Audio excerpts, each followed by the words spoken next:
Welcome to SJS Writes, one-on-one author interview series. I'm Shawnee Smith, founder of SJS Writes. Tonight, I am excited to introduce you to our guest, Joseph Joshua.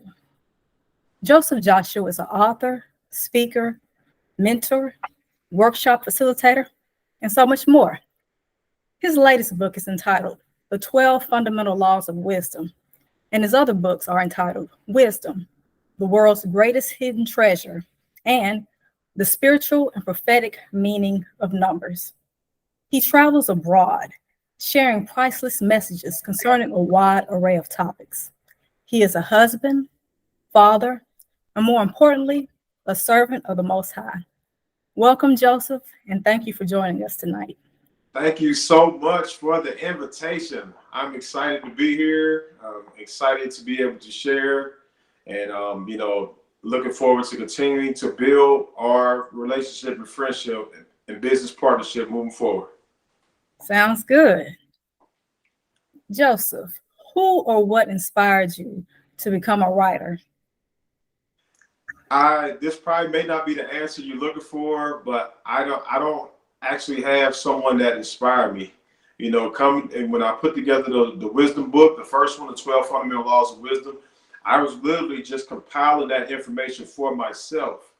And I had all these different notebooks on the table, and I was just putting all these notes together, and I was just encouraged that this needs to go out to the whole world. So I kind of became an author, not by inspiration, but just kind of out of accident, I guess. So who or what influenced you to specifically write a book on the biblical concept of wisdom?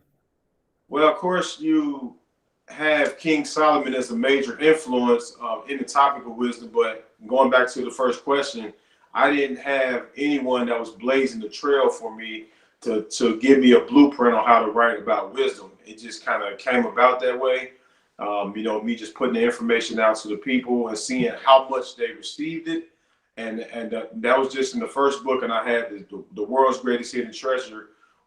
We had about 39 other chapters that needed to get put out there for the people as well. So that's kind of how those two wisdom books got started. Very nice. Just use what you knew would help the people, and it just kept encouraging you to motivating you to produce even more. Well, it came off of a 40-day sabbatical that I took back in about 2017. And, I was introduced to wisdom in 2004, of course. That was almost 20 years ago. And I was taught it at a new beginners class. And I fell in love with it immediately. And I was following the guidelines of reading a proverb per day, a chapter of Proverbs per day. And I did that off and on for years. I don't know what that book is, but it's another book of wisdom. I call it Proverbs on steroids. And so around 2017, I went on this sabbatical away from the congregation that I was teaching every single week. And I kind of got burnt out. I don't know if you ever reached that point in your life where you kind of got burnt out before. So I was burnt out, spent 40 days away, and I started to really immerse myself in wisdom on a greater scale. So as I began to read the treasures of wisdom, I started to come across chapter after chapter with so many different verses. Well, I was like, this is the title right here. This is the title. This is the title. And I started having all these different titles. And so as I was reading through all the books, I will relate this verse over to this title, this verse into this title. And I had all these different titles, and that's kind of how the book kind of got formatted. So when I was putting my book together, I had all these different chapters with all these different subtitles, if you will, and scripture references. And that's kind of how I compiled it and put it together. But I definitely didn't have no one to show me how to do it in that manner. Nice. So what were the most difficult chapters to write in your book? I can't really say it was anyone was the most difficult one. I think one of the most difficult ones is to keep, so as a result of laws are controlling your tongue and controlling your anger, chapter 5 and chapter 6. I also call those the booksellers, because when individuals, they see that chapter, when I show them the book, they say, okay, let me get a copy of that right there. But yeah, none of them I don't think was harder than any others to write. It's just as you know, as being an author yourself, it's the fact that you have moments in time to where you're highly motivated to get your project finished, and then you have these other times where you're not as motivated. So the time that's motivated, some time to complete your book. So it may look like you spent 3 or 4 months on finishing up one chapter, but in all actuality, it's just the fact that you walked away from it for 2 or 3 months and then came back to it. So none of it was really hard to finish. All right, and you just mentioned the techniques you use when that you were like highly motivated. That's when you were able to really write. Absolutely, yes. When you for any author out there, when you catch that, I say catch the spirit, if you will. When that inspiration comes on and you're typing, you're at your computer, you're just typing it, ideas coming to you, you have to stick with that moment, because you may come back tomorrow and come back to the computer and you just kind of looking at the screen and you're trying to figure out where the idea is going to come from. So when you have that moment, just seize it. So Joseph, what is your most favorite law of wisdom? That is a great question. Favorite law of wisdom.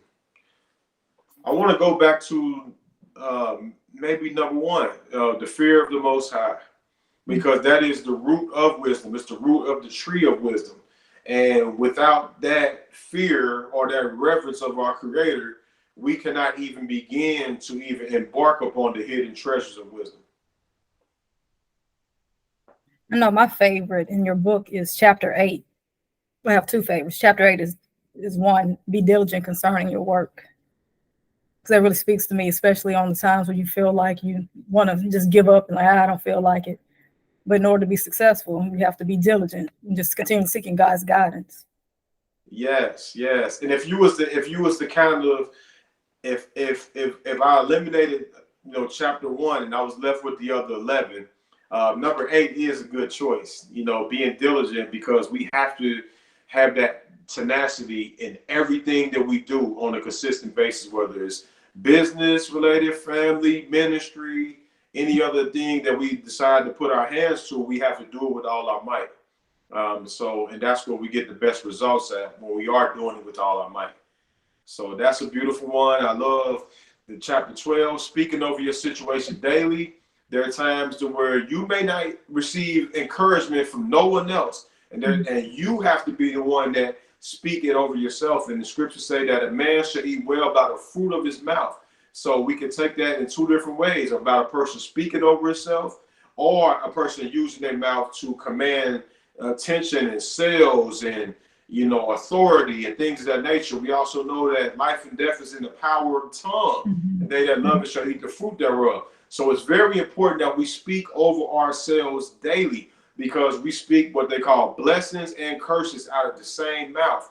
So if a person wakes up in the morning and they immediately start speaking negativity, they are directing their day in a negative path. And our words have way more power than what we give them. And so that's another thing, another chapter that I would say is very beneficial, along with all the other ones. Continually giving, controlling your tongue, controlling your anger. Those are ones right there that I'm constantly having to be aware of every day, because it's so easy to control. It's so many things that can fall under controlling your tongue. Now, talking to individuals on the phone, you can end up saying something that you did not mean to utter. And the list goes on and on with controlling your tongue, bringing up individuals' names that you didn't have to bring up, the anger situation, so those chapter 5 and chapter 6 are the ones that I feel like I am constantly trying to examine myself on over the other 10. Mm-hmm. But I think everything happens in good timing.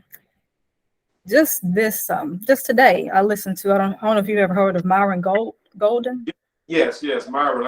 I met Myron in person. Yes. Oh wow! Did you hear his talk today on stop looking for wisdom, because wisdom is looking for you? Yes, I heard that one. Yes, he actually recorded that one like a month ago, and he re-uploaded it again today. Oh wow! Because that was my first time hearing. I was like, oh my goodness! Sounds like I'm interviewing Joseph about wisdom. Like, this is just perfect timing. Yes. So, Joseph, which laws of wisdom do you think give people the most difficulty in following? I keep going back to chapter 5 and chapter 6. Controlling your tongue and controlling your anger. Those two, they're like counterparts. They work together. And so the tongue, this little bitty tiny member inside of our mouth, it causes a world of problems. And so we have to be very cognizant that we make sure that we tame it, and that one of the ways of doing that is Proverbs 10 and 19. You know, when it talks about the multitude of words that one is not seeing, and he that refrains his lips is wise. So one of the ways is just one of the ways that I've had to find out in controlling my tongue, because I am a person that's doing lessons and teachings, and I was doing conference calls, and I'm traveling, I'm speaking, so I'm constantly talking quite a bit. As it relates to the phone, I don't make as many phone calls as I used to in the past, because I would just call and check up on individuals. I would call and have casual conversations. I come to find out that those things can cause you to slip up with your speech, and it can cut into your workday and your productivity and cause you not to be as diligent with your work as you're supposed to be, taking chunks of your time away from work and from your productivity. So those are the things that I've been working on. I believe there's so many other individuals out there that resonates with. That's why when individuals open up the table of contents and they see that chapter 5, they say, I want that book right there. Let me get a copy of that. Yeah, definitely controlling the tongue. And how do you manage? Because I know you want to keep in contact with people. Do you, instead of talking to them for a long time, do you maybe send them a text message to check up on them? Well, I try to just call them when they come to my mind. Okay. Or call them if it's a purpose or for a business reason, not just to be calling them just to call them. You know, those are the kind of conversations I've tried to limit now over the years, and it's caused me to have less things on my mind, because individuals, they'll treat you like a garbage can. They'll be unloading all the negativity, toxicity on you, and you're taking that in, and you're conversing back and forth with them about different topics, situations, people, circumstances, and next thing you know, when you hang up the phone, you're feeling filthy and polluted. And so I've tried to limit that. It's so true. I know in your book you provide practical examples on how to apply your wisdom in personal and your professional life. But how can your book be used as a devotional tool for ministry? Okay, that's a great question as well. It has been used as a devotional tool. I come across some individuals in Clarksville, Tennessee, and two different individuals on two different places and occasions say that they're using that book now to teach in Sunday schools. So you can literally go through chapter 1 and explain what the fear of the Most High is. And it's not just the shaking and trembling everywhere you go. It's that just having a sincere reverence and respect. You know, so you could teach a child, a person that's 10, 11, 15 to 91. You could teach all ages in between about that. We have a chapter in there about remaining humble.